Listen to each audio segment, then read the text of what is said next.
Today we are learning basketball with Charlie Cummings. He is a NBA writer covering the Celtics, the Blazers, the Golden State Warriors for Swish Theory. And before we start, you got a little announcement to make. You'll be writing about the Celtics this year. Yes, sir. Yeah. Hello, everyone. Back for I think the third time. I think we've done this together. Hey, I think you're racking up the most appearances on the pod. I think if we did a little big board, you're the third appearance puts you at number one. I mean, big time, big time. Okay. Yeah. I'm becoming the back to your low. I'll take it. What up? But What up, Chuck? yeah, yeah. Yeah. Uh, yeah. No. So of course, we'll be doing stuff for Swish Theory. But yeah, very excited that I'll be covering a lot of Celtics stuff for SB Nation and Celtics blog. That should be a lot of fun. They're a very interesting team now to cover, and I think with my interests in player development, in roster construction theory, like how teams get built, it is a very exciting opportunity because there's going to be a lot of interesting stuff going on with that team that we'll get into in a little bit. But yeah, Celtics blog, I'll be there. You can check me out all year. There it is. Super happy for you. Spreading the wings a little bit, covering the Celtics with Celtics blog. I know you're working with DraftKings Network, Warriors Invitational, and of course Swish Theory. So you're hitting all sorts of sides of the league, sides of the country, but for good reason. You know your stuff, and that's why I'm excited to dive in here with you on the Celtics, on the Blazers, on the Dubs, and tease at the end. We're going to rank the NBA farm systems, which is a really cool concept Charlie's come up with, similar to baseball farm systems. The idea that maybe there's some cities, the Tampa Bay Rays come to mind, that they develop a lot of prospects before the big bad teams with all the money come in and scoop them all up and reap the rewards by paying them. But the farm system just keeps, cranking out more top prospects that way. So we're gonna rank our top, basically the young cores in the NBA, only including prospects that are still on their rookie deals, if I have that correct, right? Yeah, so we'll get into that later, but that just to put it in people's minds before we get there, the idea is, like you said with baseball, baseball's the inspiration. Obviously, there's a super comprehensive minor league system in baseball.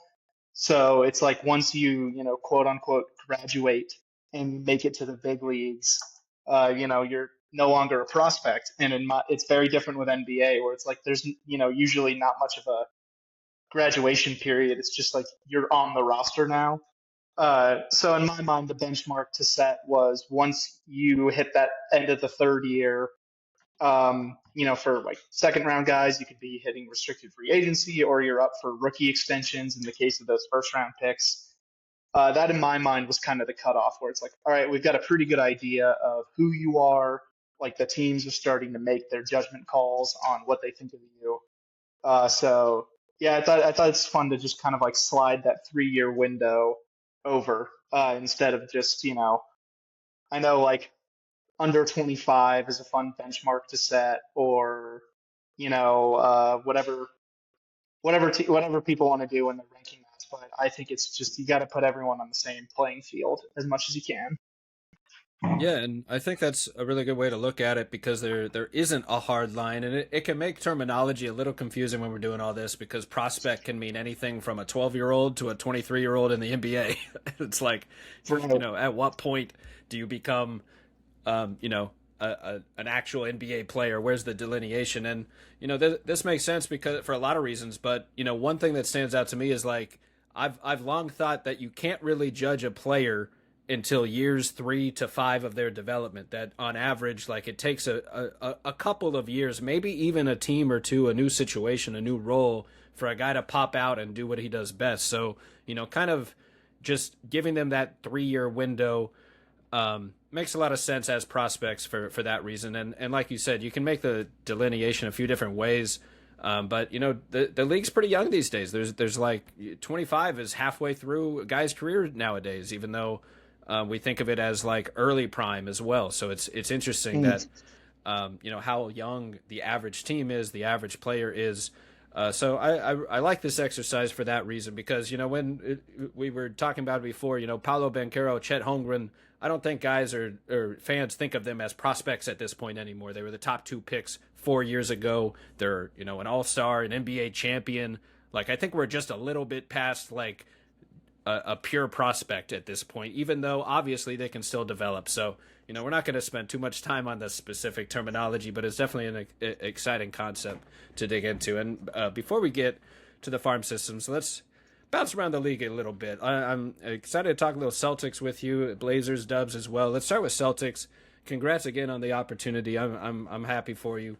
I'm sure you've seen some of the clips coming out about Jason Tatum. The injury looks like, he's already back on the basketball court, which is blowing my mind a little bit compared to, say, a Damian Lillard, Tyrese Halliburton that are also dealing with these injuries and going to be out a while. What do you make of some of the rumors that have been floating around with the surgery aspect itself, that he got injured and immediately got surgery on his injury and didn't like fly anywhere, didn't add any stress to his body? Do you think that has affected his timeline a little bit? And are the vibes around the team that he actually might make it back before the playoffs? So it's still very much up in the air. I think one thing is for sure is that the chances went from 0% to non-zero. And when you look at him out on the court, running around, like doing full up and down the court movement, going through basic workouts. For a guy who just tore his Achilles, what, 5 months ago, maybe a little bit less than that. I mean, he still shouldn't be like, even running. Like that's crazy to me that he's out there doing this. And I'm sure most people are familiar with why there's that change because he went and got the surgery as soon as possible. They did not allow the knee to swell. There was no waiting period. They just went in there and fixed it as soon as possible.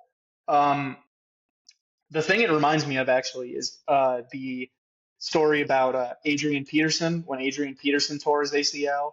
Um, and he goes into the doctors, and it's different, ACL to Achilles, but there are certain like stages they have to go through where they're like, okay, when you have like this much mobility in it, like once the swelling has gone down and things have calmed, they're like, you need to be able to like flex your knee in a certain way.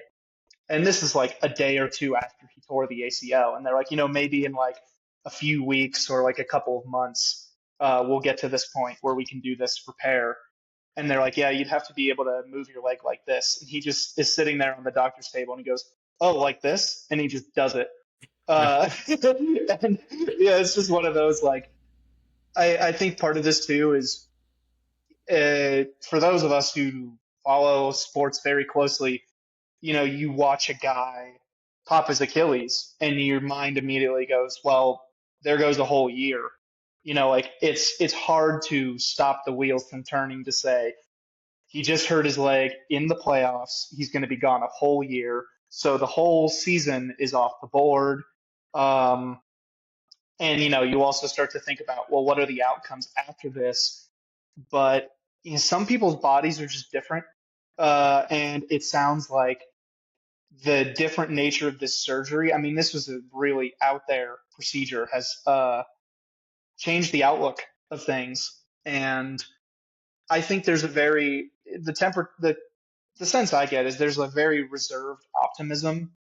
Um, and I would imagine there's still going to be a major battle behind the scenes between Tatum and the medical staff, because, you know, they still like the problem is for the Celtics is that they made their whole offseason plan was centered around Tatum being gone. And we saw Kristaps Porzingis shipped out. We saw Drew Holiday essentially salary dumped. They did really nothing to like Al Horford obviously walked, and they really did nothing to like shore up the front court. Uh, it seems that really the whole ethos outside of like a couple small signings was let's see what everyone we have now can do. Let's try guys out in different roles. Let's look at Jordan Walsh, Hugo Gonzalez, Baylor Shireman, Luca Garza, Nemias Queta. Like they have all these guys where it's, maybe there's something there and we don't quite know, but we're going to sure give them the opportunity. So, this being sort of a gap year was always the plan. Now, obviously, like if let's say hypothetically Tatum can return in March and they are, like hovering around 500, like they're in the play-in race maybe. Um, is the Celtics staff and management going to be like, you know what, like let's bring you back, like it's worth it. It's worth it for us to have you for the playoffs, even if we have an uphill battle just to make it there. Or they're going to say, you know what, like we like where things are going. Maybe you play just a few, like a couple of games here and there, but like unless they truly just shock the world and they're like, you know what, front courts don't matter. Jaylen Brown is suddenly the healthiest man on earth. We taught Anthony Simons how to play defense. Like if everything just goes right and they're like, you know, 40-20 and like in the race for like home court somehow, I could see a world where they try to bring him back, but you know, he's still young. He's still got a lot of time ahead of him. And if they're confident that this surgery has dramatically changed his long-term outlook, I don't see a world where they jeopardize that for, being the 8th seed or like, playing the Chicago Bulls in the play-in, because we know they'll be there.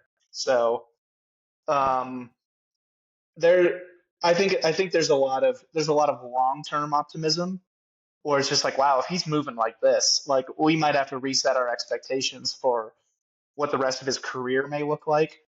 But I'm not so convinced that it changes much in the short term, if that makes sense. Yeah, and it's crazy to think Tatum's only 27 years old. That's it feels like he's just been dominating since I don't know a decade now. But I mean, it's getting up there. And man, right when you said about the front court, just a quick glance at their roster at this point. Without Tatum, it's like is there a front court? It's basically all rookies. I don't know if we've ever seen or young players. I don't know if we've ever seen a team flip from perfecting 5-out basketball with one of the greatest lineups we've ever seen to like almost a rebuilding roster overnight. However, there are some remnants of that championship team, but it's just mostly in the backcourt. It's like Tatum, Brown, Derek White, Peyton Pritchard, and Sam Hauser, I guess, left over Yeah. from that team.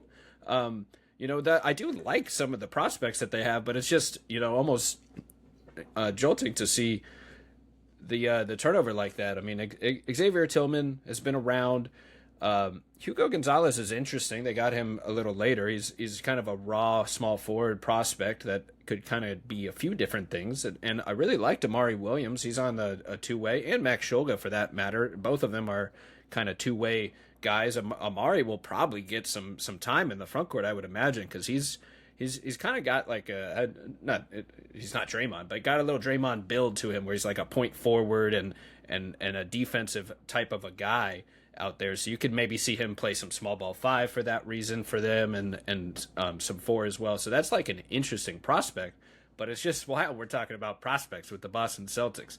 Simons is a big swing where like, he was a rumored Magic target for a long time for his offense.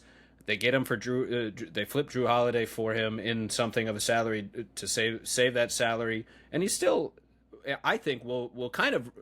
They'll need his offense too to start the year. Basically, like there's just only so many options on this team. Maybe do you think that given the kind of layout of the season that this is Jaylen Brown's time to shine? It's kind of like Scottie Pippen when Michael Jordan left for baseball. Like we get to see Jaylen Brown like pop off, get a few more numbers, maybe not have that team success because of they're just missing so much talent, but maybe Jaylen Brown kind of moves up in the All NBA rankings with some killer numbers this year. How competitive do you think, say Tatum's out of the picture, how competitive do you think this team is next year, even without Tatum? Uh, I do think that people have probably been a little harsh in the way they've written them off. Um, like I mean, starting with the Jalen point, I think internally the Celtics have a good idea of what Jalen is. I don't think the idea like they already kind of view him and Tatum as close to equals in terms of their scoring and less so. I mean, Tatum is the better rebounder, playmaker, defender. Um, do I think that league wide perception of Jalen may get a little better? Sure. But I think most people in the know are just going to be like, his touches went through the roof. Like it's more Jalen centric. I think also he is a bit more conducive to a more traditional 4 out, 1 in kind of offense, where like he's pretty good. Like Tatum is really good at drive and kick. Jalen is much better at drive and layoff. Like he's good at finding those cutters, those big men in the lane. So I think that's going to help. If you look up and he's doing like 25, 5 and 6 a night, it wouldn't be the most surprising thing. And we all know he's a pretty solid defender when he wants to lock in. So he should get some more love. Um, like you said too, that the imbalance in where their positional groups are aligned is pretty tough to reconcile because obviously Jalen is going to be like all star, maybe all NBA level if he stays healthy enough. Derek White, we know, is like a sub all star level guy. He's like one of the, he's like probably the bridge between like role player and star. Uh, when you look at the standings of players in the league, Peyton Pritchard, should be a contender for starting duties out of the gate. If he's not a starter, then he's still one of the best 6 man scorers in the league. So you have like this great perimeter group, and Simons is not a player I'm super high on, but like if you need kind of like an innings eater for offense, or it's like he's got a lot of good pull up shooting traits, he's a pretty decent pick and roll operator.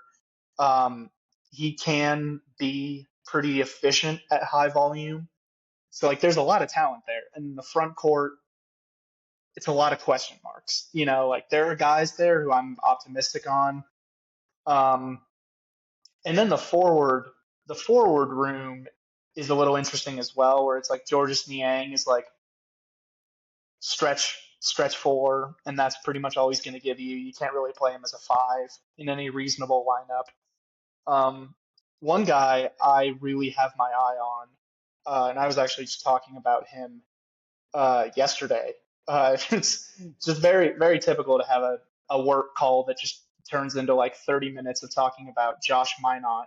But this is the industry I've chosen. I think Minot is probably one of the. I think he's the home run acquisition for this team because they got him for almost nothing. He was always sort of a tools bet by the Timberwolves, and they never really gave him much of a chance with the big club. He's largely a G League player. He's not even 23 years old yet. Um, and last year, small sample size and all that, he played 5 minutes a game and played in 33 games. But Minot had a 96th percentile block rate, an 83rd percentile steal rate. Like, and when you watch the tape on him, he's one of those guys where like I've described him as a does cool stuff guy, and some of that is aesthetic, where it's just like, oh, I love watching this guy. Like he's fun, he does cool things. Some of it too is like, he can turn like a no-win defensive scenario into, pinning a shot on the glass, and like suddenly, what was a layup is now a transition opportunity. I think guys like him are extremely important because when you look at the Celtics team, they have a lot of good defenders in the backcourt. They have some decent defenders on the wings. It's not really sure what is what's going to be going on in the front court defensively. So if you have a guy who can do a lot of that creation, where he can rotate over from the weak side and block shots, or someone who can jump into passing lanes and get steals, uh, it's not even close to like a 1-to-1 comparison. But we saw the value of that with the Pacers, where it's like they had stout defenders, and then they had a bunch of guys who could just like create steals and blocks. And it came with a lot of gambling, and it did burn them. But we saw in the aggregate, like the steals you create and the blocks you create can be so valuable.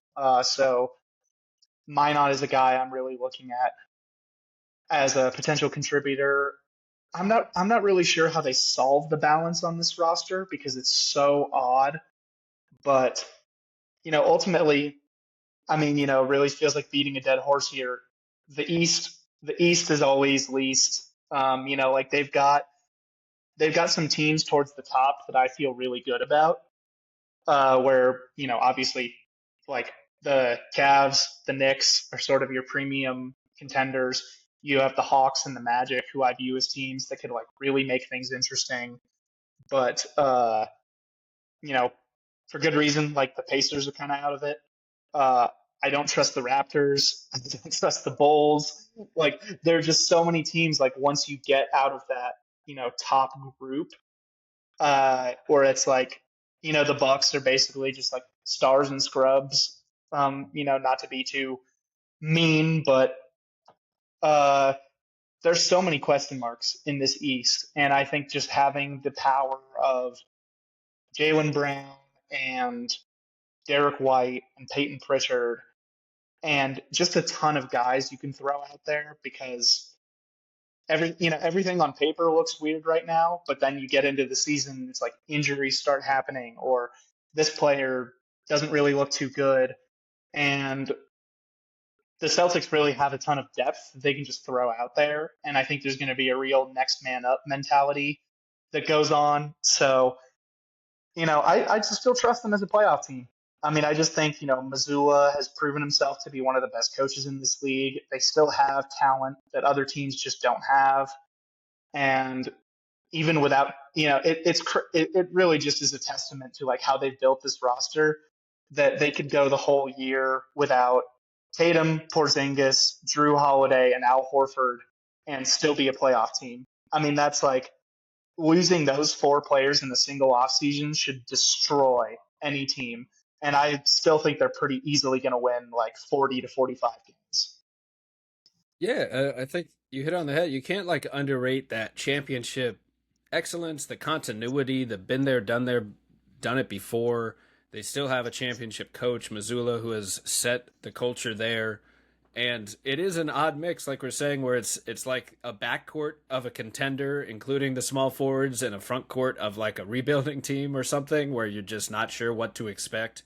But you do have an All NBA level player in Jaylen Brown, who, by the way, makes a million less than Jason Tatum, 53 to 54 million. Jaylen Brown was the Finals MVP, not Jason Tatum. Like they obviously like they have a star they can build around. And when you really kind of back up a little bit, the only other team I'm sure you view up there like the Pistons, kind of in that Hawks Magic territory as well. But after that tier, I mean, you can make the case that like the Bucks, the Celtics, the Pacers, they all kind of have a star left over while after losing a star to injury, whether it's Halliburton and the Pacers, they still have Siakam.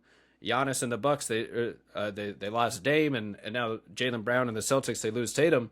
But like these are all like playoff proven teams, two champions, one coming off a finals run, where you got to give that a little bit of credit for the continuity and the chemistry that's already there. For that's got to be worth something.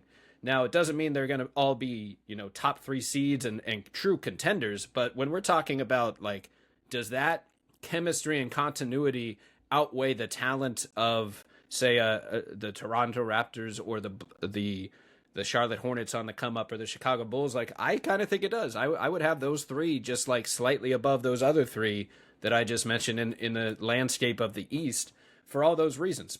Like, you have a star, you have a proven system that kind of works for you, and like you said, like when you have a lot of young unproven talent that doesn't really know who they are, it can almost be a blessing in disguise in terms of like no expectations.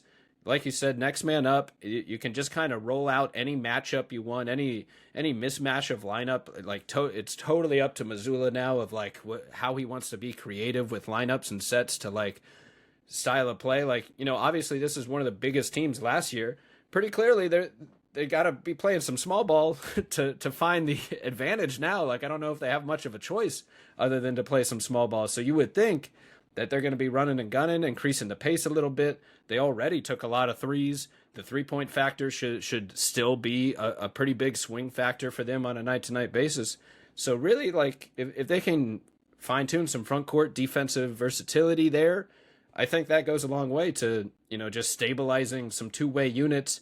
And it's just kind of a big refresh, reset button by Brad Stevens here around the young core where, it looks like he perfected the front office work last year to me, like with the perfect five out lineup, and then the salary cap, all the new rules and punishments that come along with it. I mean, if this was the job, it did the job. It blew up the team before they had all the talent that cost all the money, and they had to make some tough choices. Luckily for them, their two stars are 27 and 29 years old. So we might get a whole new iteration of, like, we've only seen, 5 different iterations of this Tatum Brown team with co-stars between IT, Kyrie, Kemba, then Drew Holiday. Like, they're just going to keep rolling through different iterations that make sense. So I'm definitely excited to see it. I do think, like you said, Simons kind of brings a little bit of at least regular season offensive firepower, whether he's the sixth man or maybe it's Peyton Pritchard. Like, I do trust this backcourt to get buckets. I do think they're gonna, hit a lot of threes and take a lot of threes every night. And so if they can figure out the defense, I don't see why they're not at least competing for a playoff spot. Like, I think it'd be a little naive just to write off the Boston Celtics because of this injury.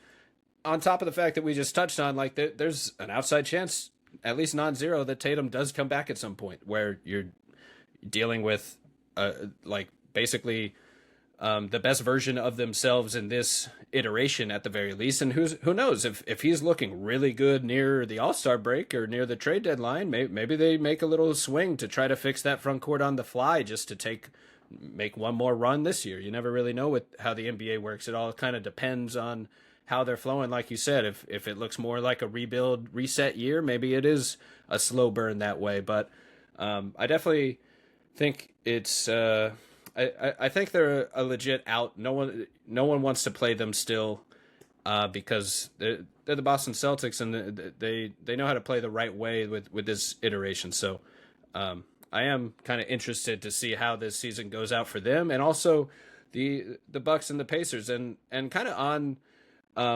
a little transition here with the big trade the Celtics made. This one big trade was Drew Holiday for Anthony Simons, and so the other end of that is Drew Holiday is now on the Portland Trailblazers, and kind of a funny full circle moment between all these injuries. At least in my head, it's funny that Damian Lillard is also back on the Portland Trailblazers after being traded for Drew Holiday. So it's just kind of a weird full circle moment there as Miles Turner ends up over on the Bucks. So that's the NBA for you, how quick things can change like that. But shifting to the Portland Trailblazers, a quick look at their roster.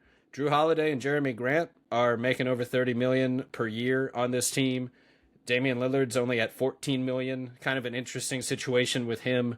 And the rest of the team is mostly prospects, and there's a couple young veterans here and there. But tell me what I know. You put me on to Tamani Camara last year and his incredible defense. Like, you love him as a prospect. Tell me a little bit about what you saw in this Blazers team after their strong finish to the season last year and collection of young talent, something is working with this unit. What did you see last year that gives you hope that maybe they surprise some people and kind of it's a tough Western Conference, of course, but maybe they surprise people and contend for a play-in spot or a late playoff spot this year. Yeah, in my mind, I think they are a pretty easy contender for a playoff spot. I think, the West is deep, and there are a lot of teams that have higher end star talent. They have bigger names. Um, but, a lot of what you need is a cohesive vision as a team. And, when you look at other teams in the West that are in their general area, if you want to say, like, in people's minds of like, oh, what can this team do? Um, it's like Dallas has obviously some big star talent. They got a lot of health question marks. They got a lot of fit question marks. Um, and I'm trying to think who else. Like Phoenix, woof. That could be kind of tough. Um, That's just the headline of the pod. Phoenix, woof. Woof. Yeah, that's all I got for them. Like Memphis, I think, they're kind of running out the end of their rope. So like you have all these teams where it's like I don't really know what, and I throw the Spurs into that category too, where it's like, are we slow building? Are we going for it? Like they're kind of, in this liminal space. If there's one thing the Blazers have done, they have sent a very loud and clear message where they have said, we are going to defend next year. Like that is going to be the entire ethos of this squad. And, Tumani is a big crux of that. I think he's already one of the best wing defenders in the league with his physical tools, his hustle, his technical skill as a defender. I don't see any reason why he can't be like a perennial all defense type guy. He already made it last year, which I felt pretty vindicated by. I think he was second team all defense. Like he just snuck in there, so that was really fun to see. But I mean, when you look at the lineups out they throw out there, and when you add Drew into this equation, like they have a core of defenders that would be Drew, Tumani, Denny Avdia, and Donovan Clingan. And that's an absurd defensive floor. Like we saw from Clingan, he's got some foul trouble and like short area mobility issues to work on. But he came right into the league, and like if you look at his on-off stats, he's one of the most impactful defenders as a big that we already have in this league, Sure. which is extremely, extremely valuable. And Tumani, Denny, they're both great on the ball. They're good rotational defenders as well, which is really important. And now you bring in Drew. Like Drew is, not the player he used to be, but he's still going to fight hard over screens. He's going to take tough assignments. He's going to communicate extremely well. And, that being a core four, not only a four player just group that gives you a baseline of defense, but one that has flexibility around in my mind, their other main young pieces, which is you could theoretically throw in Scoot Henderson as the point guard in that lineup. Drew is an off-ball guard at this stage of his career, or you can throw in Shaden Sharp, and you can try to make that work as well as sort of that more explosive bucket-getting two guard. And when those guys are like clearly your weak link defensively, and you have four players who are like 80th percentile or better defenders in the league. In the case of Tumani, he's like 95th percentile and above. That that is a that is something you can really build on. And the question is, of course, where does the offense come from? Like is the idea that Denny has a further leap? Do they have confidence that Scoot can figure something out? Like, can Shaden Sharp be more of a well-rounded scoring guard for this team? Does it come from does it come from somewhere else? Is it like, what, Jan Hansen is baby Jokic, or, he can be like a Şengün type where he's just playmaking and scoring and using that athleticism and touch. There are ways that they can get to even just a competent baseline of offense. I'm not sure how that's going to go this year. That's very much why I'm interested in watching this team is, barring catastrophic injuries, this should be a top five defense. I mean, pretty easily with the depth of defenders they have, with the way that they can stagger all these high impact defenders. At the very least, that starting lineup is going to be like one of the best defensive units in the league. And with the regular season as well, that's going to matter because, they have a lot of deep, like they have depth at the big man position. They can go between Scoot and Shaden. Like one of those guys is going to be coming off the bench. Drew might be coming off the bench. They have a lot of pieces that they can work with there. So I'm extremely interested to see how this goes. And then, obviously you said, Dame is going to be around. Like that's going to be a big influence, even if he's not playing. Um, the storylines I'm watching is not only like how high can this defense go, but what is the vision for Scoot? Because I think we saw, the fact that they were willing to come off Anthony Simons for almost, I think they gave up like a second round pick in him to get Drew. And, like, I love Drew. He's a great player. He's also like in year two of like a 4-year max extension. So, like, it's not that hard to argue that he's overpaid. Um, I think they just saw a clear opportunity to establish this identity. And they said, you know what? Simons, he's going into the last year of his deal.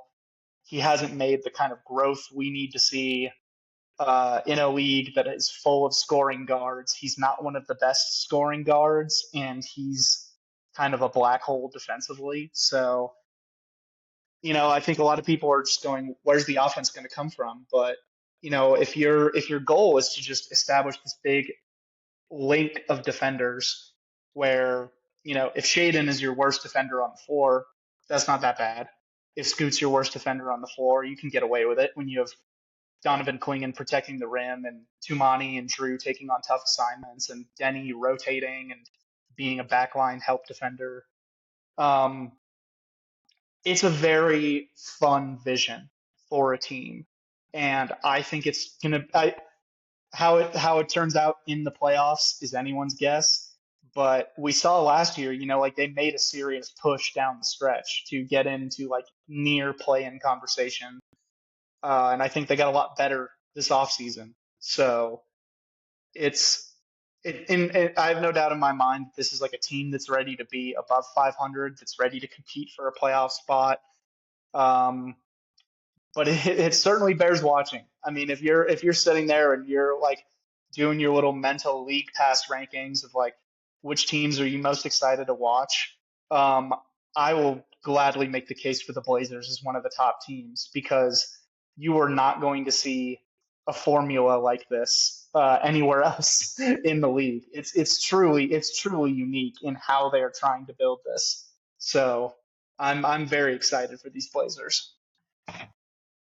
Yeah, I want to echo a lot of what you just said. I mean, I pulled up the cleaning the glass of the sample of like when this team really made a push last year, and it's almost I'd say it's a little bit past small sample. Like it's over half the season. Like they were 23-18 to end the season over their final 41 games. They were the 12th in point differential and had the third best defense to what you're saying now. They were sixth in shooting percentage on defense and fourth at forcing turnovers. And they were actually drawing free throws on offense and rebounding well as well. But it didn't even mention I do totally agree that it seems like they are doubling down on defense as a culture. And they lose Simons and DeAndre Ayton, who are not necessarily viewed as plus defenders for your lineup. And they had Drew Holiday, arguably the best guard defender, not arguably, the best guard defender of his generation the last 10 years. And you still have all these young prospects. So it's cool to see a team go all in on a defensive identity without one clear marquee star that they're trying to build around, but they're just building. They're going to build the defensive identity first and win games off of that. And as you're saying, they'll probably kind of have to fine tune and figure out the offense as they go, probably through a few different iterations. Like maybe it is Shaden, maybe it is Scoot, maybe it is Hansen, maybe eventually. I don't know if Dame's projected any rumors at all for this year, but next year he'll be that veteran presence that is still Damian Lillard, and probably if he still looks anything like he did before the injury, then he'll still have a little juice as well. So you kind of bring obviously your fan favorite star, good vibes there to help with the offense too. Maybe him and Hanson Yang have some crazy pick and roll handoff chemistry next year or something like that. Who knows? But you really have to shout out the Blazers for, like, we got to appreciate them going for whatever they're going for. Are they going to go for the championship this year? No, but they're building a contending defense that is good enough to win a championship one day, building winning habits through that defense and collecting defensive personnel to build it out. And, maybe if it's not one of the prospects on this team that pops as an offensive star, maybe it is a trade of some sort that, the salary aspect is interesting because I think ultimately they didn't really have anywhere else to spend it. And when you have all this money, you have to reach a salary floor. So you got to pay somebody 20 or 30 or $40 million on your team to hit this floor. So why not bring in a basically one of the best locker room presence you could ask for in Drew Holiday? And man, for a second, I just wanted to imagine peak Drew Holiday and peak Damian Lillard as a backcourt. That would have been something. Just the what if of that on paper. But it's cool to have them there and set the precedent for the rest of the roster, because there are just some exciting prospects, and you can really go up and down. I mean, Toumani Camara has the lowest salary on this team, tied with a couple other rookies, and he's arguably maybe their most impactful player, at least obviously defensively he is. You mentioned how incredible Donovan Clingan has been as a defensive center prospect. They draft Hanson Yang, who projects to be a very unique point center type of prospect, who they apparently have been super high on for years in their front office, is the reports coming out of that it's one of those moments they pulled one off. No one found out about him before we did. So if they're right, they hit a home run. And if they're wrong, then, everyone looks at him a little funny, but it's still, it's worth a swing, especially at that point in the draft. Once you're out of the lottery, take guys that you think will be good basketball players in any capacity, really. You can take the safer swing or take the high potential, but it's really up to the team at that point. And, for a team that doesn't have a clear star and already has a defensive identity, why not take a swing on a possible offensive hub who, after we see the success of a Sengun that you mentioned down at Houston, why not look for, some other point centers? Because I do think playmaking has become vital for centers, if not one of the most important skills they can have, on top of, I do always love a good rim protector as well. But I want to throw Jeremy Grant's name out there. Is any expectations here for Grant? Where does he fall in all of this? Well, he's certainly going to make some money, and he's going to take some shots.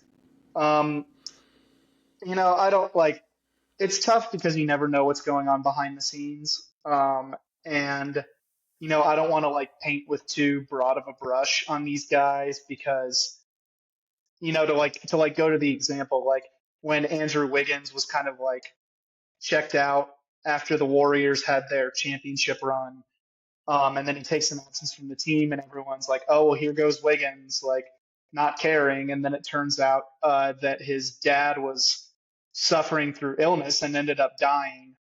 That really goes to show that don't ever make assumptions about what's going on with players who are not really all there mentally. They're not as locked in as they need to be. But um, for whatever reason, whether it's just general apathy or whether it is something going on behind the scenes, DeAndre Ayton and Jeremy Grant just straight up did not care last year. I think it's ever since Jeremy Grant has gotten to Portland, he has not played in April or something insane like that. Like there's always just some phantom injury comes up at the end of the year and he just checks out early. Um, the Ayton tape is super frustrating to watch. Like I watched a lot of the Blazers last year, and there'd be possessions where it's like, oh, like this guy moved his feet really well and he contained this drive, and he tried to shuffle, a driver into his rim protection, and then Ayton just like didn't get to the right spot or didn't even really try to contest anything, and it's like, well, all that effort got wasted. Um, I mean, when you're making as much money as Jeremy Grant is, and I think he's still got like 3 more years on his deal, you can't just be like, all right, why don't you go over there while we focus on playing winning basketball? Like they're for better or worse, they're going to have to try to involve him one way or another.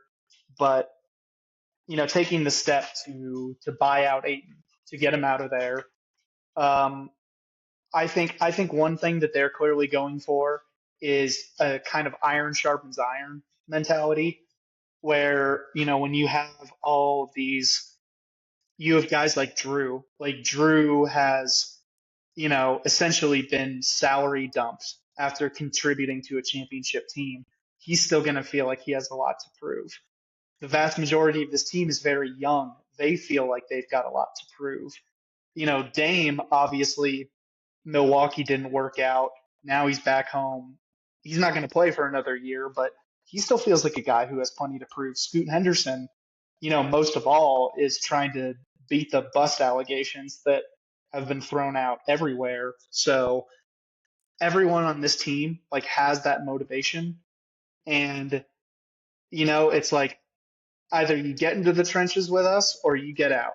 Like I think that's kind of the mentality that they're going to be rolling with, and it makes it tough because like sometimes you have guys who just aren't that same. They can be extremely talented and contribute to winning basketball and not like jive with that, kind of mentality.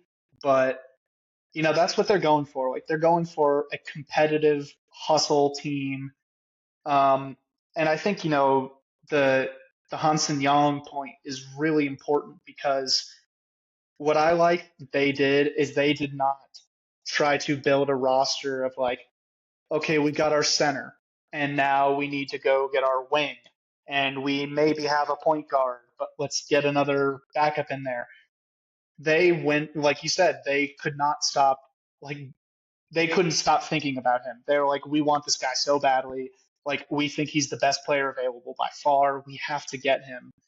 And just because he plays the same position as Klingon, uh, doesn't mean you have to like pigeonhole yourself into like, well, we already got the center, so like let's go away from our evaluation. They stuck with the evaluation. They said this is our guy, and Klingon is an unbelievable defensive floor raiser. I think he's going to be one of the best shot blockers, one of the best rebounders in the league for a very long time. There's also guys like that, they get played off the floor all the time in the wrong matchups. They can be completely neutralized by the right personnel, or some of them just, it's kind of like Walker Kessler syndrome, where like Walker Kessler came into the league and everyone's like, oh my God, well this guy's blocking everything and he's gathering every rebound, like this is great. And here we are going into year 4, and Walker Kessler's like still the same player, and they don't even want to extend him. They can't get anybody to trade for him. So I think it was very smart to double down and say, okay, worst, like if we trust both of these guys and they both pan out, worst case scenario, we have 48 minutes of great center play. And maybe there's a world where those two can play together, because when we saw with Houston, like double big is making kind of a renaissance. The Nuggets are talking about doing double big. So maybe that's something they're going to explore. But it's also preparing for the possibility where it's like, you know what, maybe Klingon is just kind of a one trick pony. And, that's an outcome that they have to be prepared for. So I think that's another reason why I think that the way that they've approached building this team is so interesting because like you can have the wrong vision and that's okay, but you can't do half measures. Like you have to fully commit to what you believe is the right roster building strategy. And for better or worse, they are going for it. They're like, we want big players. We want hustle guys. Like we want players who want it. And we are not going to like put ourselves into a box of this lineup has to work in this way, or we need to get this forward after getting this center. They're going for it. And that's, I think, something where, it could go catastrophically wrong. It could also go very right. But, the thing you don't really ever get rewarded for in the NBA is being mediocre. So that's why I love is that they had their plan and they're sticking to it. Yeah, and to that point, like there isn't necessarily a proven talent so amazing that they can't just draft a backup or a possible replacement or another talent for that position. And to your point, they're like, even though they're both centers, they almost bring opposite things to the table. Maybe they could play together a little bit as these two big lineups come back into the fold. Maybe one of them pops on any given night. Maybe it's a matchup based decision where they allow themselves to have depth of complementary options, and one night it's defense, one night it's offense. Once they get to that point, and it doesn't hurt to have like a stable, reliable defensive anchor you can throw out at any point, and then also have an offensive prospect that you just kind of want to play through and build an offense around. See what hits there. They still have Rob Will. I'm not sure if how healthy he's held up after all these injuries, but he's still an effective rim protector as well. And the Jeremy Grant, almost a little bit of a sad outlook. I wanted to bring him up because it's just such an interesting career arc where he basically had that Aaron Gordon role before Aaron Gordon back in Denver. He was thriving, perfect fit next to Jokic and Jamal, this defensive do-it-all versatile forward. And, he basically he played so well. He got paid like a star player. And like most people in the world, they're probably going to take the best offer available for their individual self. And, the basketball purists do want to see, maybe he wins a title with that Nuggets team. Maybe he contributes to a contender for so long that maybe he makes more career earnings over the long haul that way. But you don't really know. It's just kind of a what if. And now he's bounced around to the point where he's making $32 million to sit at home in April because he doesn't want to play for his team, or we don't know exactly what it could be. But if it's a recurring thing where the vibes are bad, it's probably not going to end well. And you would kind of pencil him as kind of a possible odd man out, possible salary that might get traded for maybe a solution for this offense a little bit. And also they're going to have to pay some of these young guys eventually. So, his salary is kind of a placeholder for the salary floor until that hits. But I wanted to bring him up because he did end up being an all-star. He did end up scoring enough to be an all-star after taking that payday. So, maybe he has a little bit of a renaissance. Who knows? Maybe he gets back into the fold is kind of what I was hoping for in that thought. But, who knows there? But I definitely just appreciate, like we're saying here, the depth of talent, of options, building a defensive identity, and just building a little bit unorthodox way where normally it is star hunting first and build a team second. But it doesn't have to be the case, especially for a market like Portland that might not get a ton of free agents and a ton of interest from stars other than Damian Lillard. There's only so many ways to build a team that way, and I think this is definitely an interesting way to do it. Yeah, we can just kind of quickly hit on the Warriors. We don't have to do a full deep dive there. Any thoughts on the Al Horford signing? It's just kind of cool to see Al Horford still doing it out here. Probably what you think he'll be starting 5. I don't know, but if they go with if not, he'll be a reliable big man option, just kind of a versatile do it all center that they could kind of use thrown in the mix there. And I kind of skipped over one last question on Portland. Who do you think the starting five will be on opening night? And do you think they'll have that same starting five come, say, playoff time? That is a good. I think the starting five is going to be Drew, Shaden, Tumani, Denny, and Klingon. I really don't see much of a world where they decide to bench one of Denny or Tumani for Jeremy's sake. And if they were to play him and like go super big with Drew and Tumani as kind of the backcourt, like I don't really see that working. Um, I do think that Scoot Henderson is going to play himself into that starting role eventually. I like Shaden, but I think he's pretty limited in what he can do. And, granted, there was nowhere to go but up for Scoot after the start of his career, but he is going up. Like he is having developmental strides. I think he's gotten a little bit better as a floor reader. He's starting to use his speed more efficiently. So I do think Scoot ends up replacing Shaden in that lineup. Um, but ultimately, I think that their core of Drew, Tumani, Denny, and Klingon see through the year as the starting lineup. And on the Warriors point, I'm glad that Al Horford finally got done. It's been like right at the start of free agency, after all the deals rolled through, I had a bunch of Warriors people saying it is done, like it's going to happen. And then the months and months of waiting, I was like, with every day, I'm becoming just like a little bit less sure that it is going to happen. Um, the interesting thing to me is that very few teams have had more roster continuity than the Warriors. In the Steve Kerr era, it's always been Steph and Draymond, but it's also been, wing shooter types like 3-and-D guards, and it's largely been non-shooting big men who defend and rebound. Like they've had such specific archetypes for their role players that they have fit around this team. Um, the closest they ever really had to like actual spacing bigs in this era was like David West, stretching out to the elbows, or like Mo Spates could give him buckets for a bit, Oh, like from buckets. outside. We love Mo buckets. The one season of DeMarcus Cousins where like he just couldn't really move that well, so he was shooting from the perimeter. And now they've opened up a possibility where I do think Horford starts. I think he's in the lineup from day one, starting with Draymond.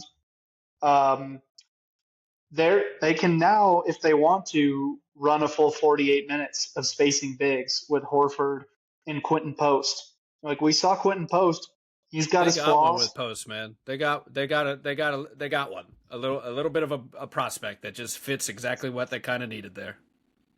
Yeah, like they got a good, like not only is he tall and pretty much impossible to contest and like Yeah. shooting 40% from three, but he can do a little bit of rim protection. He's a bit of a bit of a rebounder. He's got, I think, decent passing feel for what they want to do. So that I think is the really interesting thing for me is after all these years they've kind of broken the mold. And there's still like ways where it's like, okay, they can like run. There's always going to be like small ball with Draymond.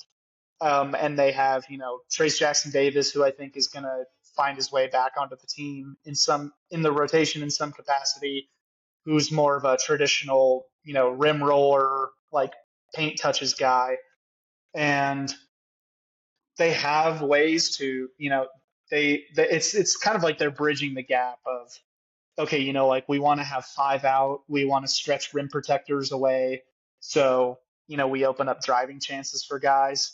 Um, and I think Horford is going to be a big part of that. And obviously age plays a significant role in this team when you have a starting lineup of Steph, Jimmy, Draymond, and Horford that are all 35 and older. But it's a deep team. I think with Melton, GP2 coming back in the fold, Moses Moody showed last year he's a good rotation player. Brandon Pojemski has a lot of untapped upside, but he's already a contributor. Uh, they have a lot of interesting options to work with, and Horford, I think, was really kind of the final puzzle piece of putting together this versatility and depth that they're going to need to survive the upcoming season if they want to, have a puncher's chance, because that's the goal. Yeah, and like you hit on it, like with free agency, they are.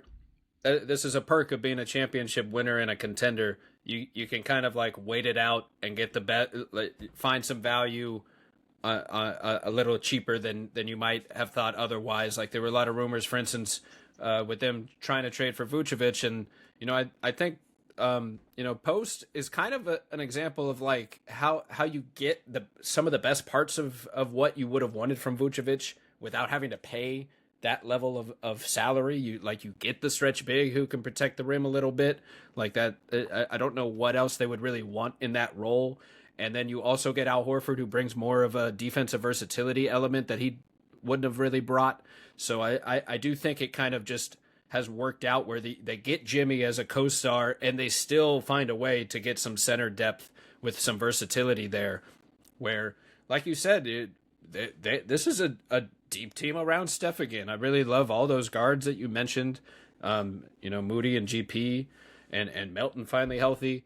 Like they got a real rotation. They're right back at it, and I can't wait to see the Warriors how it plays out.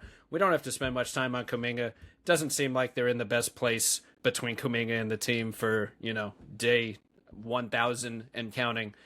So we'll see. I imagine they're going to figure that one out, and he's going to probably play maybe 1 year and move on. But we'll see. It seems like that whole situation has just not gone the way anyone wants it to go.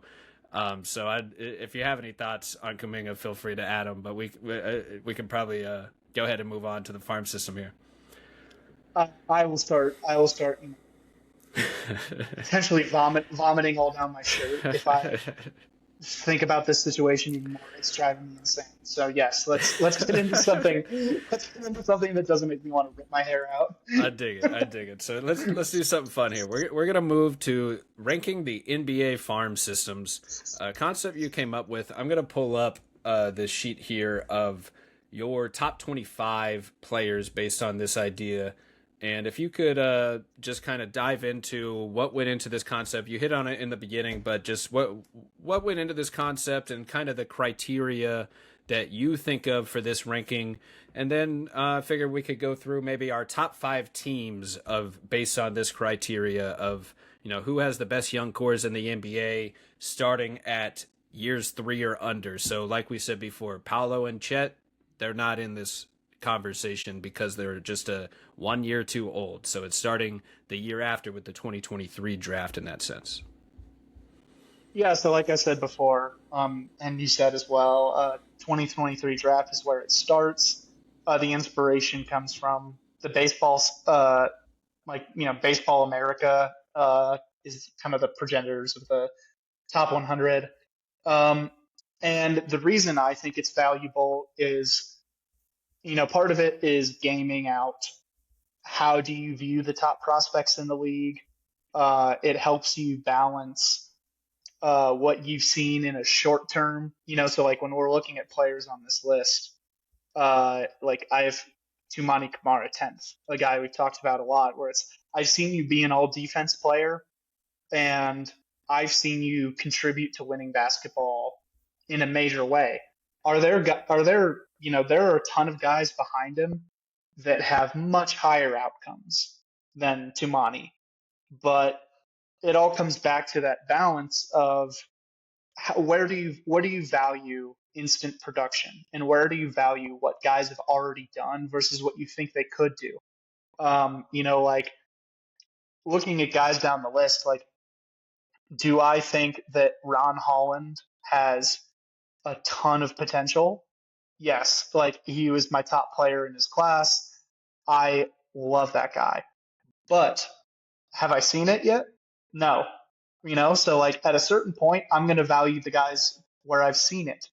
And that is, where the calculus gets very interesting because I don't think there's much explanation about the top.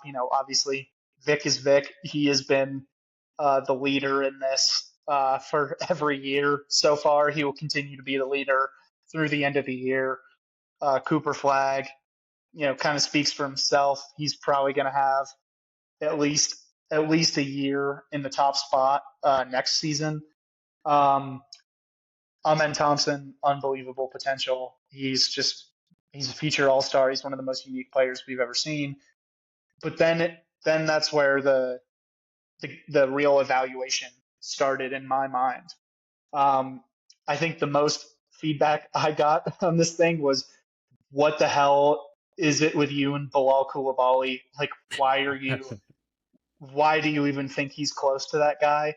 Um, and that's also part of a reason for why the methodology has to be in this staggered fashion. And we'll get more into it with the teams, but I don't know if you're familiar with the Jimmy Johnson trade chart for football, um, where it's like this is back in the 80s, I'm pretty sure, where he assigned a numerical value to each pick, and it moves on like a descending scale. So, it'd be like, well, the 16th pick is worth 29 and 43 or whatever, something like that. Um, and Kevin Pelton for a while ago was trying to do the same with the NBA, where he's like, obviously you don't have 7 rounds and 250 picks to evaluate. So how do you line those up? I thought that was a very interesting way of going about it. So that's what I applied to this. And I very heavily weighted having those top guys. Like, if you want to do the math 1-to-1, one Victor Wembanyama is worth 10 of the 60th best player in this rank. Like, if you had, I don't even know who's 60 off the top of my head. Maxime Reynaud, like a guy I like, a Nailed guy it. who I think has, yeah, there it is. Uh, you can tell I've spent a lot of time with this list. But uh, it's like, do I think Maxime is great? Yeah. Like, would I rather have one Victor Wembanyama or like 10 players who might be a role player and maybe a starter someday? I'm going to take Wemby every time, and then I'll just figure out the rest. Because at the end of the day, stars decide the direction of the league. So if I see you as a slam dunk star talent, you're going to get that very high value. And I think that was kind of the defining methodology for me. And we'll get more into it on the team side because that's where you really have to weigh, uh, do I value having 8 or 9 interesting young guys like some teams have, or do I value having like 1 or 2 slam dunk top tier blue chip prospects? Yeah, it's a very interesting exercise, and I dig it. I mean, this is what a team building thought exercise that front offices have to do some variation of. I actually I would say that this type of projection system, this ranking system, is one of the best ways to put value on young prospects, whether it's on the draft picks or on the prospects themselves. And I do think you hit on kind of what the big difference is with football, where like a generational talent in basketball, especially stars in basketball, just seem to have a little bit more impact for their careers than maybe stars in football at one position, where it really is more of a collective effort, a team sport, where you have Patrick Mahomes on your offense, but if you don't have an offensive line, you're just not going to get very far because he's going to get sacked every play, and you're not going to get the best out of him. Whereas Wembanyama doesn't really have to rely on an offensive line to be Wembanyama and just still have that impact. So I do think the delineation hits hard at like, is there a realistic chance this is a superstar? Those guys have to be valued first. And I even agree that like I don't really know if there's any combination of other players that matches that value of superstar. But once you're in like all-star, fringe starter, rotation player category, that's where kind of the depth of good players and maybe the cohesive unit of players that mesh well together, like we've seen with the Blazers, where maybe that kind of adds up to a little sum greater than its parts, especially from the team perspective. So I thought we would rank our top 5 NBA farm systems here, and I'll let you go first with your number 5. Maybe we do you have any honorable mentions or that are right on the cutting line for you at 5 that you want to give a shout before you do 5, and then we can start ranking? Yeah, so honorable mentions for me would be the Pistons because they have exchanged a lot of their depth. Like some guys also like Jaden Ivey have graduated out to be out of what I consider the ranking spot. But Oscar Thompson, I have him number 8. Ron Holland, I have him number 12. That just speaks to it's really valuable to have those top guys. And Oscar we saw is an unbelievable defender, just a crazy, crazy talent on that end. Obviously, the offense holds him back a little bit. Ron Holland, also a very good defensive talent. We really saw him take some steps in the summer league. So I would not be surprised if he's a guy I end up moving higher in future iterations of this if he can take more of a jump. But that speaks to the value because they only have 2 prospects on this list out of 100 players. Hey, Yet, not to interrupt you, but the Pistons are my number 5 team. They're right there. I struggled for this exact reason. Like pretty much every other team right behind them has a few more names that you could really get behind.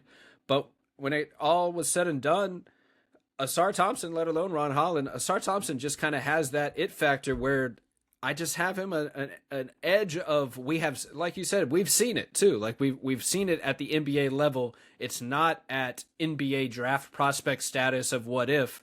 We already know he's one of the most explosive athletes and best defenders in the NBA and should be for quite some time. And he does a lot of ancillary stuff well as well. But like I totally can understand going really with a lot of different options here because I'm sure we'll hit on some other honorable mentions as well. I'll name some honorable mentions and we'll see if you have any in your top 5 as well. Like I'll go back to like the Chicago Bulls. I do like Buzelis and Asengu. The Grizzlies have Zach Edey, Cedric Coward, Jalen Wells. The Jazz have this collection of young talent led by Ace Bailey, Walter Clayton Jr., Isaiah Collier. The Trailblazers, Donovan Clingan, Tumani Kamara, Hewitt Henderson. We've talked about that unit. The Toronto Raptors, Colin Murray Boyles, Grady Dick. The Hornets, I really love their draft after this year. I think we just need to see it play out a little bit. But, Con Knippel and Brandon Miller, there's some top-end talent there. The Sixers I really struggle with. I love Jared McCain and VJ Edgecombe and their young core. Tyrese Maxey did not quite fit in this exercise, but like that, I think they have one of the best young cores in the league. And then my biggest honorable mention, I suppose, would be the Pelicans with Jeremiah Fears and Derek Queen. Mm-hmm. I do kind of like that duo. I think between Fears and Queen, McCain and Edgecombe, Miller and Knippel, Colin Murray Boyles, Tumani Kamara, Ace Bailey, Cedric Coward, like Noah Asengu, all these teams have at least like one very intriguing guy. Maybe even 2 in some scenarios where, they could pop as stars down the line. Something could work out there. But there's just not enough for me to think like that's a clear future superstar, a future star in this league 100%. And that's kind of where I think I'm at with Asar Thompson. That's where I landed. And also with Ron Holland just being such a great prospect himself. So I had to give Asar some credit here, and that is kind of where I ended up with the Pistons number 5. So who ultimately was your number 5? Maybe it was one of the teams. It probably was one of the teams I just said. Yeah, well, I had a lot that were close. And like you said, the talent distribution is so cool. Like in my rankings, I only had 7 total teams that did not have a top 50 player Mm. in the ranks. Some only narrowly missed that. Um, I came very close with Charlotte because I still really like Brandon Miller. I thought Con Kneppel is a great pick. I think they have an interesting collection of like, you know, Tijon Saloon. I'm not really sure what to do with him yet, but Kalkbrenner, Liam McNeely, Sion James. I thought they took some good role player bets there. Uh, my number five, I ended up with the Houston Rockets because Ooh. it's very similar to uh, Detroit, but just a little bit better. Where Osar and Ron, I Yeah. had 8 and 12. Amen, I have 3, and Reed, I have at 11. And they're the only two that make the cut for this exercise. But when you have like Amen is the last, like that top three is like these guys are already like Cooper Flag. I don't have any doubts he's going to be a star. I know we haven't like seen him on the court yet, but I don't have to explain that to anyone here. Like Vic, Coop, and Amen are the only guys where I'm just like, lock it in. These guys are going to be stars. And Reed was a guy I was really high on in the draft. I don't really, I, like it was a little bit concerning that he couldn't get time with the team last year, but that has sort of flipped on its head where they went into this season with barely any guards, and then they lost one of their most important guards, their starting point guard, and they've just the company line has been we trust Reed, we love Reed, so I have them highly, and one of the teams that you mentioned as my honorable mention actually comes in at 4, where I have the Portland Trailblazers, Yes. because Tumani, Klingon, I have them as high end guys. Scoot, heading into year 3, I haven't quite, written him off yet. And I didn't really have many priors on Hansen Young, but man, when I watched that guy in summer league, I was just like, whatever it is, he has it, and you know, it's going to be curious to see how that translates. But I think they've done a pretty good job at stacking up the talent, and I think it is also worth noting for this exercise, like I'm not taking roster fit into account. So for example, like you brought up the Pelicans, like I have Derek Queen 22nd overall. I have Eves Missy 30th. Do I think those guys can play together? I don't know. But the point is not to evaluate how does the talent fit together. The point is to evaluate, do you have the talent? Um, so in my mind, that's where I think Portland ended up a little higher because, maybe some of these guys are a bit redundant. Maybe some of these guys can't play together, but they still have them. And at the end of it, like having talent and needing to figure out what to do with it is better than not having the talent and needing to go find it. Yeah. Absolutely. And I also realize as we're talking here, I cannot count. I was doing a late edit ranking with this as well. The Pistons are actually sixth on my list, even though I had a nice Okay. 5 next to them. So technically, the Pistons are the honorable mention I need to mention. But that is kind of the line. It's almost like I have a top 6 because Asar is such a like blue chip type of prospect player to me. He is, and to your credit, I had the Pistons 6 and the Rockets 3rd on my list here for all those reasons. Like they have a Thompson twin, they have another exciting prospect between either Ron Holland or Reed Shepard, and like just having a Thompson twin in this exercise just kind of jolts you up my list. So my actual number 5 here is you might not believe it, the Orlando Magic. I'm a big fan of their of their young core.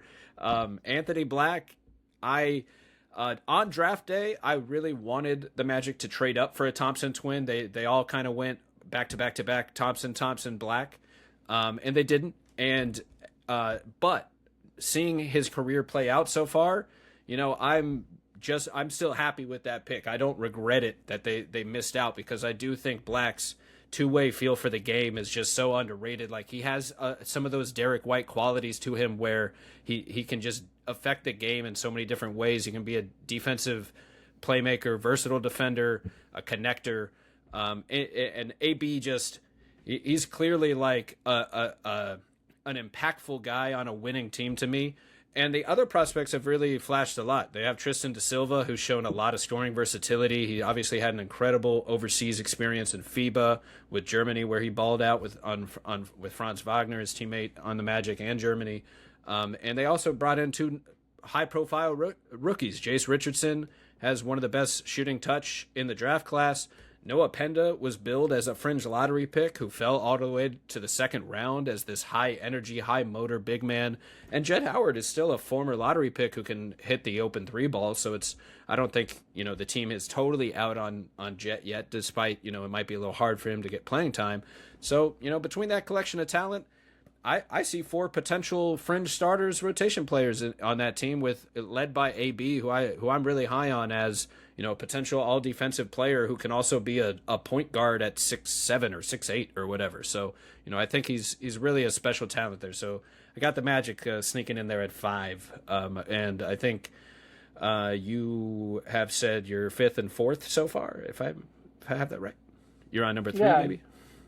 yeah. Before getting further in the rank, I think on the Magic point, they were a tough one because they fall right after the tier of teams that, in my mind, had at the very least a star caliber prospect, Yeah. and at worst a guy who had shown like starting experience. So for example, like teams that I had in the similar tier, the Thunder, with Cason Wallace. Like Cason Wallace showed he can be a contributor to a championship team, Yeah. and he's a guy I believe in. And then, Topic, Sorber, Ajay Mitchell. I'm like, okay, maybe there's something here with these guys. I The can't believe they got Sixers, Sorber, man. I can't believe they got Sorber. It might be my favorite big man pick and fit of the whole draft, and they get one of the best defensive anchors to just back up their two other defensive anchors. Like somebody got to stop the yeah, Thunder, man. it's wild, and I hope he heals up quickly and we get to see him on the court. But Yeah, and Philly. like the Magic were interesting because I love Anthony Black. He's a guy I'm going to be watching with a lot of interest next year, where I think, the steps he's taken as a playmaker and the effort he's made to fit in as an offensive player really stand out. I always liked Jace. I like Tristan da Silva as well. I thought Penda was an interesting shout for them. It's like, let's bring in another athletic defensive forward and see what happens. They ultimately didn't end up, close to like my top tier teams because of the lack of like a clear star. Yeah. But that's the thing too, is like if I see Anthony Black take meaningful steps, or if Jace Richardson just like hits the ground running, then the potential to move up is so close because, in my mind, this like starts at such a high peak and then really starts to flatten out after that. And then you have a severe drop off to the teams who are either just like horrible at drafting or don't have any draft picks or both. And the Magic are kind of around where things start to flatten, where it's like, there's like this big collection of teams to me between like 7 and almost down to like 20, 21, where it's like I could see them moving all over the place based off where these teams perform. But I know we've got plenty of Magic talk covered here. For me, number 3, I had the Mavericks. They're another team very Oh, okay. similar to the Rockets because I'm a little curious about how everything is going to shake out in terms of how these guys play, who starts, who's getting the majority of the big man minutes. Um, but Cooper Flag speaks for himself. He's an unbelievable coup for them. Just to immediately luck into another star is pretty crazy. And I still love Derek Lively. Like I think a lot of people have become so anchored to, well, he was only good when Luka was there. Like he was, 20 years old playing a significant role on a team that went all the way to the finals. Like it's very hard to get that out of my mind when evaluating him. And the reason he's a little lower than some other guys is because I do see a limited skill set in terms of, Is he going to be handling the ball, knocking down shots off the dribble, like spacing the court? Probably not. Like But DeAndre is Ayton he? wants to, he said. Yeah, like let's all be thankful that Derek doesn't think he doesn't have Aiton mentality, but like he's a high level defender. I think he's a very scheme versatile defender. He's a very good short roll connective passer, which is going to be important. I think we've seen him stretch his touch out, into more of like he can get those mid paint looks. He can hit those floaters. I think he's going to be an extremely important part of this team, and that's why I ended up with them at 3 because they still have two high level prospects. Yeah, that's a great pick here. That's interesting because that means someone else might be sitting there at 2 for you. Because Cooper Flag was the Mavs are my number 2 team here as well, and it pretty much boiled down to I think most teams would rather have Cooper Flag than pretty much any other of these collection of prospects that all the other teams have. But that line is pretty much just Flag and Wembanyama. But I also threw Amen Thompson in that tier of like that. That's kind of the cutoff of like I think most of these teams would take Amen just about over everyone else they have. So I am interested to hear who your number 2 is. But I have a guess that it might be my number 4, who is the Washington Wizards. They got Trey Johnson. I mean Trey Johnson to me is sneakily in this tier of like if I had to pick one potential star from like all these teams, he's a guy that really stands out to me because he is just one of the best shooters, scorers that the college level has seen. He set all these records at Texas, not done since Kevin Durant, and the Wizards got one. I think like he not only do they have a potential like lights out 3-point shooter, scorer, unconscious guy they can just hand the ball to go get a bucket. They also have a very impressive collection of young talent, down to the rookies, even Jameer Watkins and Will Riley. I enjoy them as kind of what if prospects, these lengthy wings that can do a little bit with the ball. Jameer more defensive athleticism, Will Riley more of like a connector. But that they bring in Cam Whitmore, give him another chance. They bring in AJ Johnson, they bring in Bub Carrington, and obviously they have Alex Sarr and Bilal Coulibaly as well as these top end draft picks.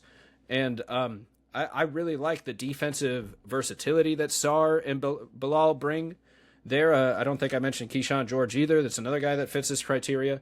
But between Trey Johnson as a potential legitimate star shooter scorer, and then what I see is potential high end defense from Alex Sarr and Coulibaly.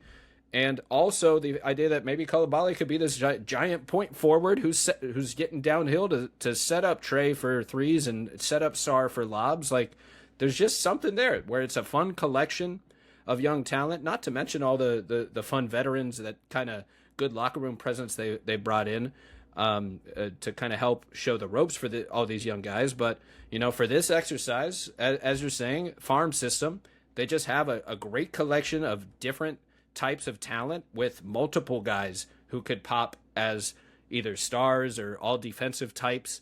So I think there's a lot to like about this core. Is that your number 2? You would be correct there. There it is. And that was such an interesting one that they finished. That's where they finished to me because they had the most players. Going into the season, they were tied with the Jazz, and then they made the Cam Whitmore trade, and that gave them one more. So they lead in my mind in top 100 prospects with 9 total players. So them versus the Mavericks, ended up very close for me because it was really just a question of volume versus that high-end star talent.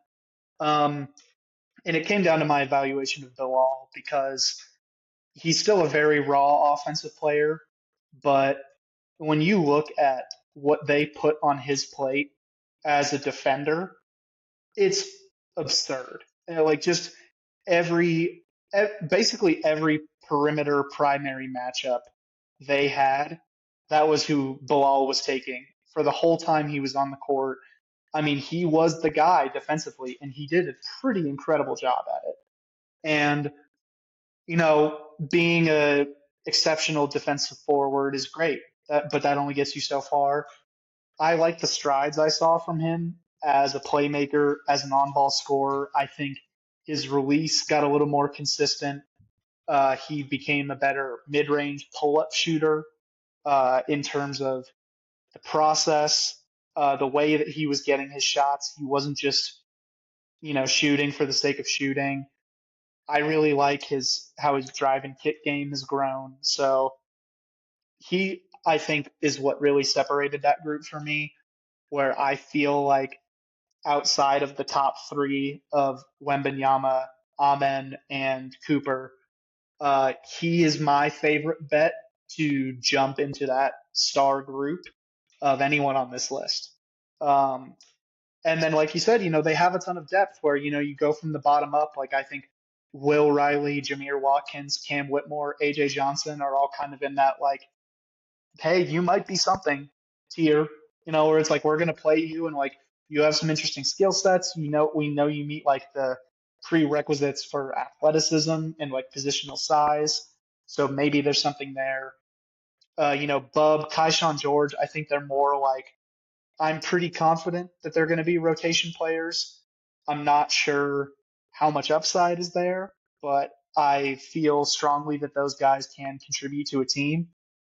Sarr and Trey Johnson, I think Sarr definitely worried me with his offense as a rookie, but, no one was really setting him up well. I think this is going to be a key year where, like you said, now they have CJ McCollum in the fold. They have Chris Middleton. Like, they have good vets who can take attention away from these young guys and let them develop a bit more offensively. And, someone who's going to be playing a role in that is Trey Johnson, because he might just be one of the best pull-up shooting prospects we've ever seen. And he's Right. got crazy size. It also, it doesn't really factor that much into my evaluation, but every time that guy gets inside of a mic, gets in front of a mic, he just says like some stone cold killer quote. He's like a real, like, I'm here to slit throats and I'm here to do whatever. And like, They literally had to uh, tell him to get some hobbies outside of basketball. yeah, exactly. They're like, dude, please go outside. Like, you can't just be in the gym. You can't just be in the gym all day. Like, this is crazy. Um, but yeah, I think off the strength of having that volume and, to compare it to another team in the Jazz, like Ace Bailey was my highest ranked player on the Jazz. I had him 35th overall. I have three Wizards ahead of him. And, that's not some massive knock on Ace. I'm not sure how it works there, but the Wizards have, in my mind, very strong bets. They have Yep. some decent bets, and then they have a bunch of lottery tickets. So I'm not, I know that there's been a lot of like back and forth where it's just like, oh, everyone like loves the Wizards and, all the spreadsheet warriors and, podcast people are just like, oh man, like the Wizards, the Wizards, the Wizards. And, at the end of this day, they're still going to be god awful next year, by design. And like it's going to take a while to get here, but I think they've done a good job at placing their bets in different areas. They're not just like hip firing and like trying to get all these prospects. They're like, they're placing an emphasis on defense with, Koulibaly and Sarr, but then they get a guy like Bub Carrington, where it's just like, can this guy be an electric on-ball scorer? They go for Trey Johnson. They're like, can he be the kind of shooter that, unlocks a lot of different parts of the playbook? So that's what I think is very interesting about them is they've played the field in a fascinating way. They're not just pigeonholing themselves to one archetype. They are spreading their chips out in a way that I think is pretty interesting. Yeah, and I like how you put it on in terms of kind of the bets they're making. And like, would the Mavs trade Cooper Flag for that whole roster? No, they wouldn't. But is there a chance that the Wizards have one or two budding stars on their roster that could, get anywhere close to the impact that a Flag brings? I mean, who knows? These are really young players, and Trey Johnson and Bilal. I mean, Star was a top second overall pick as well. I mean, arguably the best prospect in his class. And Trey's not in addition to his lights out shooting and scoring, like he's not a point guard, but like his decision making feel and passing is also an impressive trait of his. So I don't think he'll get like pigeonholed as like a walking bucket who doesn't pass or anything. I think there's room to grow for him, kind of as a lead primary scoring creator, out like building. Like he was a guy I thought of as one of the primary offensive engine type prospects because the scoring and shooting is so bankable, and there's enough feel there to believe he can kind of build an offense out from that direction. So, what one last team here. We don't have to spend too much time on the Spurs. Victor Wembanyama is Victor Wembanyama. He kind of wins it on their own. And but honestly, if you took Wemby off and just kind of saw Dylan Harper, Steph Castle, and Carter Bryant, they do pretty well in this exercise too. Like I think Dylan Harper is right up there as in terms of a star prospect. Like if I took on the fly, if you took Wemby off, I still think they would be roughly that in that top 10 range in terms of just the prospects they have just off Dylan Harper's star level and how impressive Carter Bryant is. But they win this by default when you got Wembanyama and that counts as a part of the farm system. So it's hard to compete with that with a superstar generational prospect and a top 10 farm system just kind of like lingering around him. So any thoughts to add on the Spurs there? He was a funny one because like the way my system weights the prospects, it essentially like the top two spots are worth the same. So that would mean like in assigning the values, like Cooper Flag as number two is worth the same as Victor Wembanyama. I almost consider just like changing the numbers to be like, I mean, I can't realistically, say that those are the same because Vic looks like a walking decoy. He looks like a future MVP. The outcomes are ridiculous. I had thought about it like before this season because I was like, at the end of the day, they have far and away the best player on this list. Like they should be the top team in this ranking. And before the draft, I was like, well, it's going to be Vic. And I'm not really sure, like I think I'm lower on Castle than consensus. I think he's a pretty solid rotation player. But I'm a little worried about him in the long run. But then, yeah, they go out, they luck into the second overall pick, they get Dylan Harper. So they have another blue chip prospect in my mind. And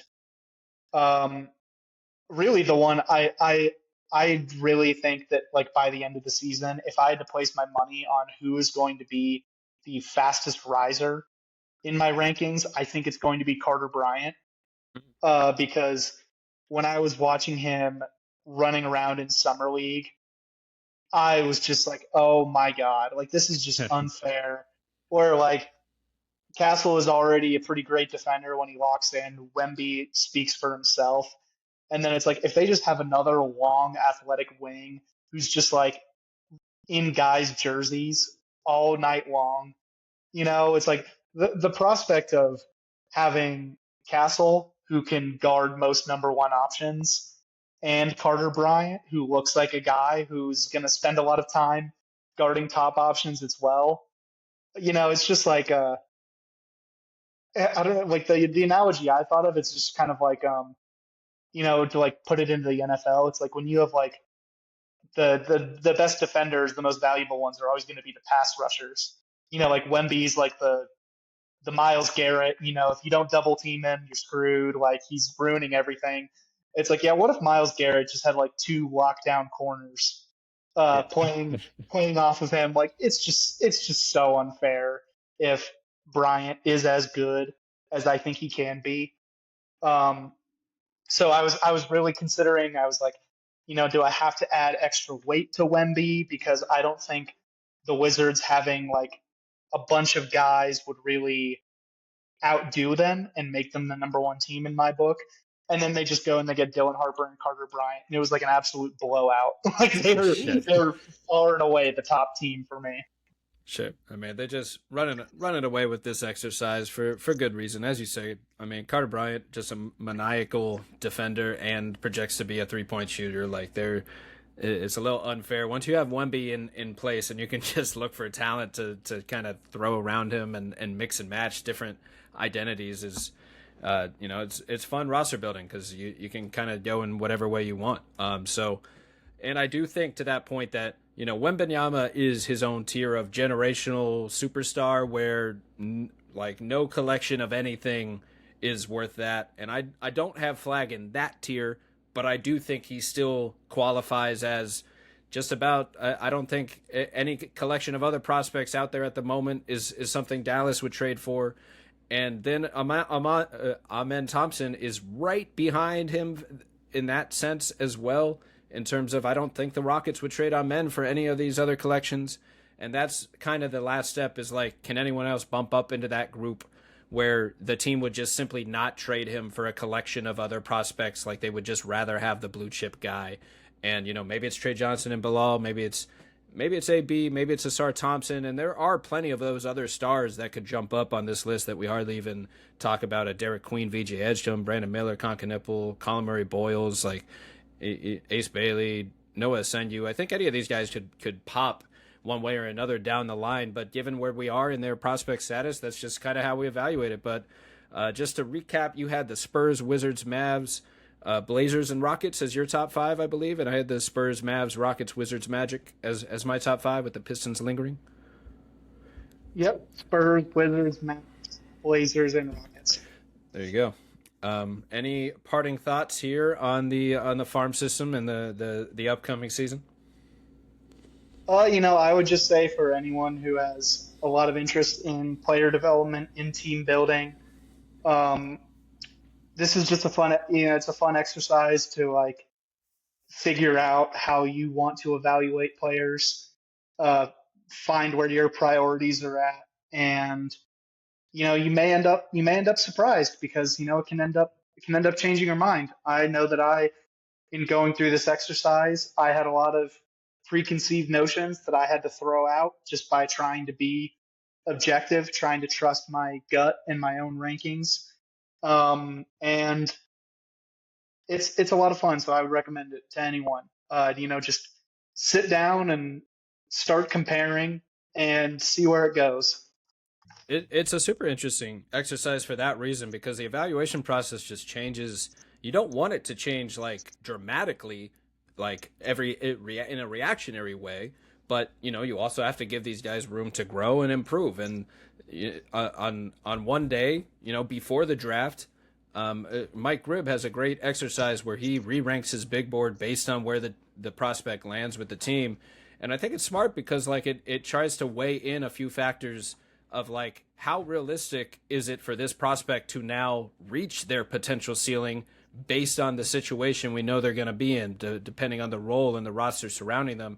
So it's an interesting exercise between the individual talent and all the outside factors that come into play for how they actually get to develop and produce into the player that they become. So, it's definitely interesting to just run through the mental exercise of like, would you rather have this one guy or 5 flyers on other exciting prospects, where that line falls, how many guys could have a realistic shot to bump up into that star category, and just trying to weigh it. And I do think it is pretty obvious, at least, that we both prioritize a little bit of the star factor, like most should. Like we had the same couple of teams in the actual top 5 here, except for I had the Magic and kind of the Pistons, and you were looking more at the Blazers there at the 5. But I think you can go a lot of different ways based on how you prioritize it, and just the collective, not quite gamble, but the collective kind of investment into multiple guys who could become either good basketball players or potential stars. So it's definitely an interesting exercise. So I appreciate you taking the time to share it with us, Charlie. It's been a lot of fun diving into all things NBA, little Celtics, little Blazers, little Dubs, and the farm system. So I can't wait to see how it plays out this season. Be sure to find Charlie's work at DraftKings Network, Celtics blog, Swish Theory, Warriors Invite, at Claytheist11 on Twitter. Anything you want to plug here at the end? No, you got it. Cleaned There it it all is. up. Nice. Put a nice bow. Hey, I like it. Thanks a lot for taking the time today, man. Yeah. Appreciate Thanks it. again, Ryan. You know it. Well, make it happen again soon. The NBA season right around the corner. Let's roll. We're back. Have a good one, Chuck. Ooh, yes, sir. Take care.